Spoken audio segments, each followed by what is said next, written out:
Hola, en este video voy a aclarar algunos conceptos de lo que es el algoritmo dual. Como sabemos, todos los que estudiamos el tema de redes, este es uno de los temas un poco más complicados porque es muy teórico.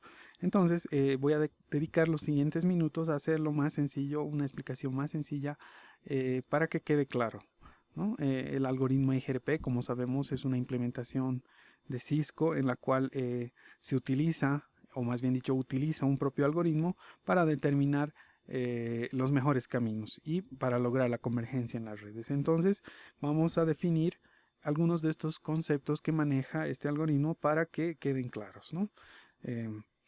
Como vemos en la presentación, tenemos en la parte inferior los conceptos que voy a ir desglosando a lo largo de estos 10 minutos, como ser, en primer lugar, el sucesor, la distancia factible, el sucesor factible, la distancia notificada o publicada y la condición de factibilidad. Muy bien, comencemos. Antes que nada, vamos a determinar nuestra red. Acá la tenemos dibujada. Es una red bastante sencilla con tres routers, tres enrutadores A, B y C, los cuales están conectados entre sí por enlaces WAN, cada uno con un ancho de banda diferente.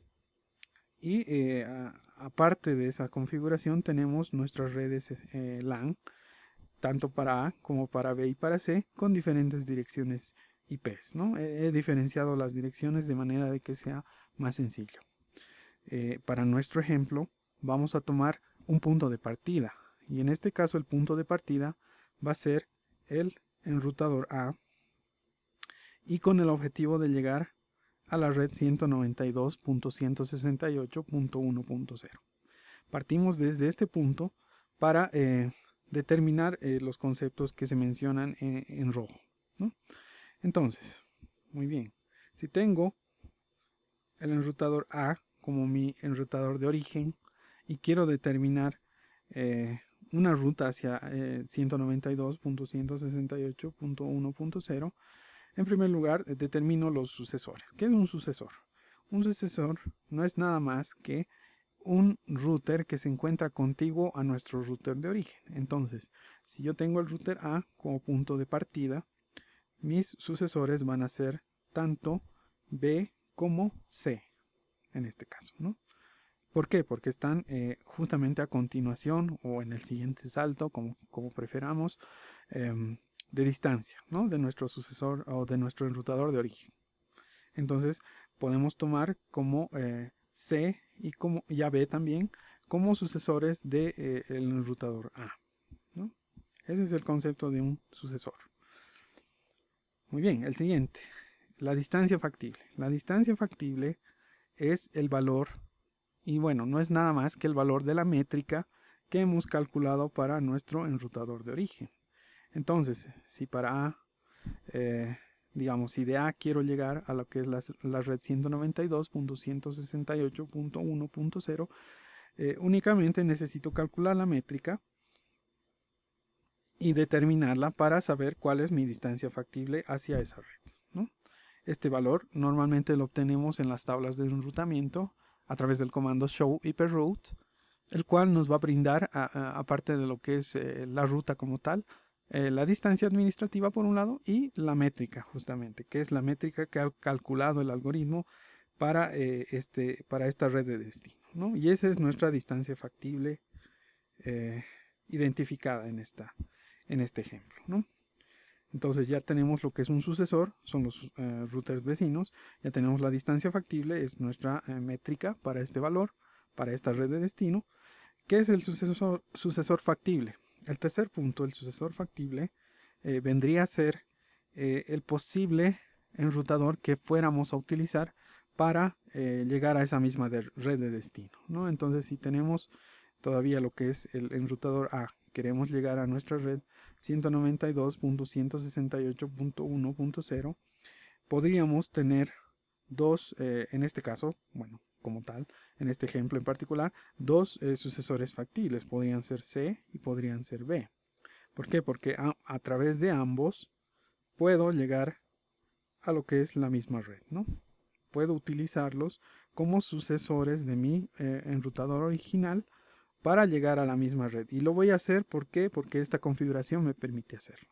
Ahora, existe un punto en particular que determina que un sucesor, en primer lugar, se convierta en un sucesor factible. No todos los sucesores van a ser factibles al final del día.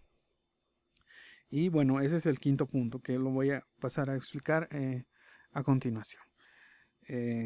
Un sucesor se convierte en un sucesor factible si cumple, más bien dicho, lo que es la condición de factibilidad.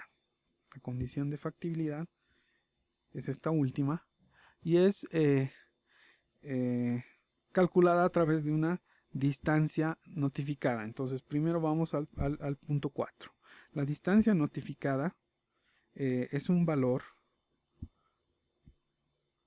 que está presente partiendo del mismo ejemplo, ¿no? Tenemos nuestro ruta en origen, nuestro enrutador de origen, perdón, nuestra ruta de destino. Entonces, la distancia notificada es similar a la distancia factible, que en realidad es nuestra métrica, pero en este caso se tratará de la distancia que los sucesores poseen hacia esa misma red, ¿no? Entonces, tenemos por un lado la distancia factible, que es nuestra métrica, aquí lo voy a anotar, y este, que es un sucesor del enrutador A, también tiene una distancia. Eso es lógico y es claro. Este tiene una distancia M2. Más bien dicho, una métrica en este caso. Tiene una métrica M2, la cual obviamente va a ser diferente, no van a ser iguales. Es diferente a la métrica de A en este caso, pero también la posee. Y en este caso, respecto del enrutador A, nuestra distancia M2 vendría a ser lo que es la distancia notificada desde el enrutador C. O más bien dicho, la distancia notificada, sí, desde el enrutador C, o también llamada la distancia publicada desde C hacia A, ¿no? Entonces, esa es la diferencia que tenemos que tomar en cuenta.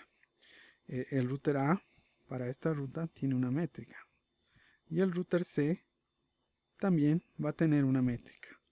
Cuando estamos hablando del enrutador A, obviamente esta métrica se va a llamar la distancia factible, ¿no?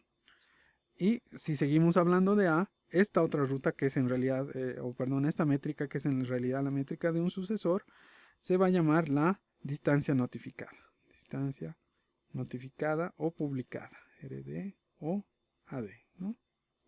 Entonces, lo único que varía acá es los nombres, porque al final de cuentas ambas son distancias, ¿no? Lo único que van a asumir van a ser diferentes roles según la perspectiva o el punto de origen desde donde los estemos tomando en cuenta.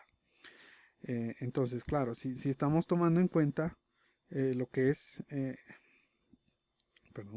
lo que es el enrutador A, y para todo el ejemplo que hemos hecho, estamos tomando el enrutador A, la distancia notificada RD va a ser la distancia de nuestro sucesor desde el enrutador C. Y obviamente estas dos distancias van a ser diferentes. Y es acá donde entra lo que es la condición de factibilidad. La condición de factibilidad nos indica de que un enrutador va a ser un sucesor factible si es que su distancia notificada, RD o AD, es menor que la distancia factible, es decir, la distancia de A hacia la ruta, ¿no? Y bueno, en todos los casos estamos hablando de métricas, no confundamos, bueno, no nos confundamos al usar estos dos términos, ambos quieren decir lo mismo, ¿no? Las métricas como las distancias vendrían a ser los mismos, ¿no? Entonces, de esa manera es que ya hemos determinado los diferentes elementos, ¿no?